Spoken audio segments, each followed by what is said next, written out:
Good morning students. आज हम Dalton atomic theory के बारे में पढ़ेंगे। इससे प्रीवियस वीडियो में आपने लॉ ऑफ केमिकल कॉम्बिनेशन के बारे में पढ़ा। उसमें हम टू टाइप्स के केमिकल कॉम्बिनेशन को पढ़ा। पहला जो हमने लॉ पढ़ा वो आपका law of conservation of mass, जिसको लेवोसिए ने प्रपोज किया था। Matter nor created neither destroy, ये हमने पढ़ा था। उसके बाद सेकेंड लॉ हमने प्राउस्ट पढ़ा था। प्राउस्ट में हमने ये देखा था कि कोई भी एलिमेंट, कोई भी कंपाउंड, जब एलिमेंट कोई भी कंपाउंड में जो सेम एलिमेंट्स होते हैं उसका कांस्टेंट प्रोपोर्शन होता है जब कंबाइंड होकर के एलिमेंट कंबाइंड होकर के कंपाउंड्स का फॉर्मेशन करते हैं, तो उसमें जो सेम एलिमेंट्स है उसका एक जो मास है वो कांस्टेंट प्रोपोर्शन में कंबाइंड होते हैं, ये हमने देखा था।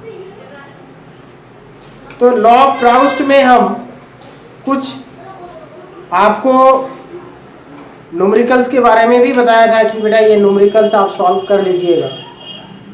ऐसा ही यहाँ पर हम डाल्टन एटॉमिक थ्योरी स्टार्ट करने से पहले एक और न्यूमेरिकल के बारे में आपको बताऊंगा जो काफ़ी इंपॉर्टेंट है, पूछा जाता है। जैसे कोई भी कंपाउंड्स है, उस कंपाउंड में अलग अलग कंपोजिशन परसेंटेज फाइंड करना होता है अलग अलग एलिमेंट्स का। कोई भी कंपाउंड्स है, उस कंपाउंड्स जो कंपाउंड्स का फॉर्मेशन होता है डिफरेंट एलिमेंट्स से मिलकर के बना हुआ होता है। तो उस एलिमेंट्स में, उस कंपाउंड में जो एलिमेंट्स होता है उसका परसेंटेज कंपोजिशन फाइंड करना होता है। ये भी डिपेंड करता है लॉ ऑफ कांस्टेंट प्रोपोर्शन। तो सपोज यहाँ पर क्वेश्चन गिवन है, आते हैं इस क्वेश्चन में। इंपॉर्टेंट क्वेश्चन है, एनसीईआरटी बुक में भी गिवन है। ये 0.24 gram sample of compound of oxygen and boron was found by analysis to contain 0.096 gram of boron and 0.144 gram of oxygen. Calculate the percentage composition of compound by mass. Percentage composition find करना है उस compound में जो जो elements है उसका। तो देखिए, इस न्यूमेरिकल को सॉल्व करने से पहले, सबसे पहले कोई भी न्यूमेरिकल हो उसको सॉल्व करने से पहले उसकी फॉर्मूला हमें याद होनी चाहिए। जब तक फॉर्मूला लर्न नहीं होगा then you can not solve the question easily. So that students, the formula of this question is that percentage of elements. यहाँ पर हमने एलिमेंट्स की बात की, अभी बोरॉन की बात नहीं किया है। Elements is equal to mass of element in compounds, माने कंपाउंड में जो एलिमेंट्स प्रेजेंट है, upon mass of compound into 100। ये जनरल फॉर्मूला होता है परसेंटेज कंपोजिशन एलिमेंट्स की फाइंड करने के लिए। तो देखिएगा यहाँ पर क्या क्या चीज गिवन है। सबसे पहले गिवन है mass of boron in compounds. Boron in compounds 0.096 ग्राम और मास ऑफ कंपाउंड शुरू में दिया हुआ है 0.24 ग्राम। तो बेटा बोरॉन्स की परसेंटेज कंपोजिशन फाइंड करना है। तो percentage of boron is equal to mass of boron in compound upon mass of compound into 100। तो इसका वैल्यू गिवन था पहले से 0.096 अपॉन 0.24 इनटू 100। इसको सॉल्व करने पर हमारे पास आता है 40। तो जो बोरॉन का परसेंटेज है वो 40। अब ऑक्सीजन का फाइंड करना है, तो सेम फॉर्मूला यहाँ पे यूज होगा। बोरॉन के प्लेस पर ऑक्सीजन लिख देंगे और मास ऑफ कंपाउंड्स, क्योंकि सेम कंपाउंड्स है तो मास तो सेम रहेगा, केवल ऑक्सीजन की जो मास है वो अलग होगा। यहाँ पे बोरॉन का मास अलग है, तो ऑक्सीजन की मास। तो यहाँ पर भी वो वैल्यू हमने कोट कर दिया, उसको सॉल्व किया तो 60। तो इस टाइप से सॉल्व करते हैं। I hope you are understand this question. तो सबसे ज़्यादा इसमें इंपॉर्टेंट है आपका ये फार्मूला। अगर आपको फार्मूला आता है तो वैल्यू पुट कर दीजिए, सॉल्व करिए, तो बेटा आपका आंसर निकल जाएगा। और अगर फार्मूला राइट नहीं है तो आप वैल्यू भी पुट नहीं कर पाओगे और बेटा आपको सॉल्व करने में कठिनाई होगी। अब हम डाल्टन एटॉमिक थ्योरी के बारे में बात करते हैं। तो डाल्टन एटॉमिक थ्योरी 1808 1808 में फॉरवर्डेड किया गया था बाय जॉन डाल्टन्स।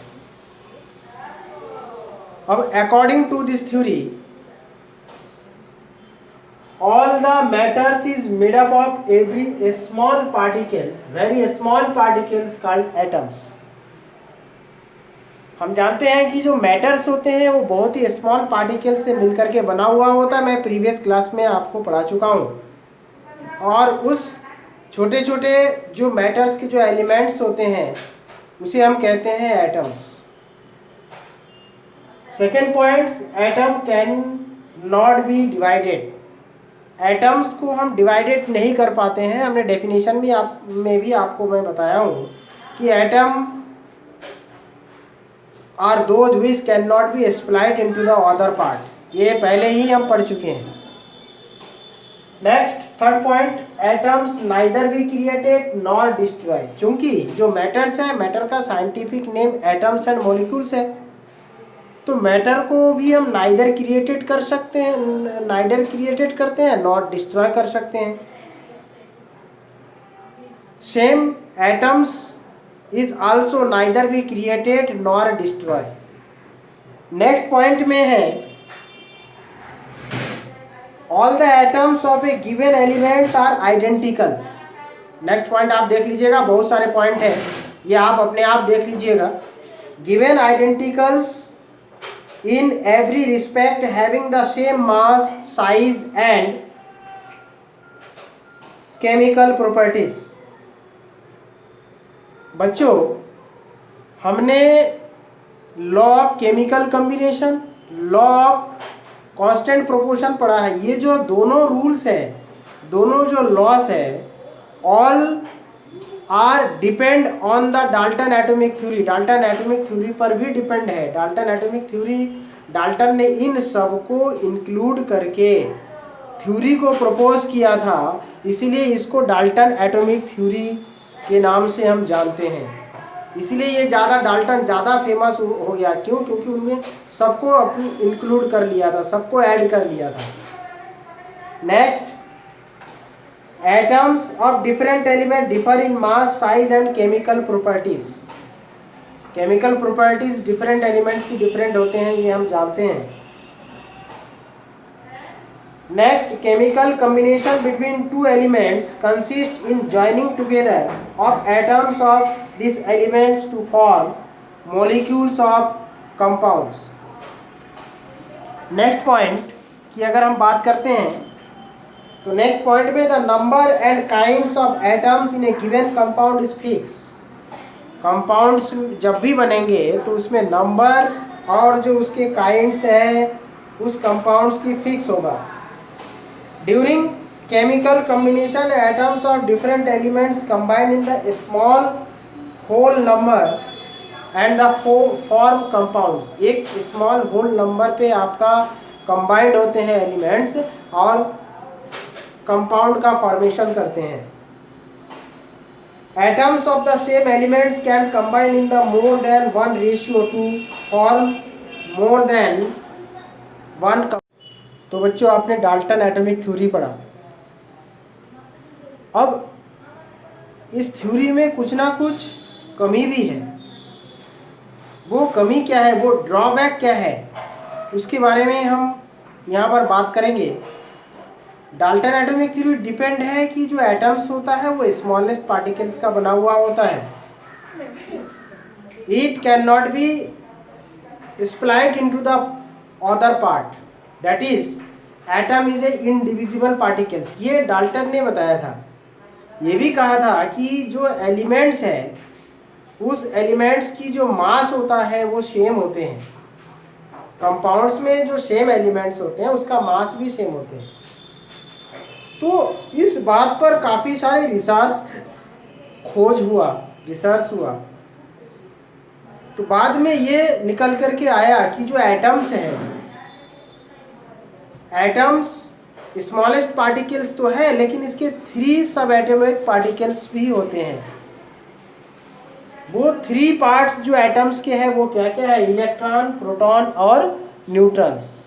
इसीलिए जो आपका डाल्टन्स का थ्योरी था कि atom can not B divided into the other part, तो यहाँ पर ये फेल हो जाता है, जबकि एटम्स को 3 पार्ट में डिवाइड किया गया है, इलेक्ट्रॉन, प्रोटॉन और न्यूट्रॉन। दूसरा ड्रॉबैक क्या है?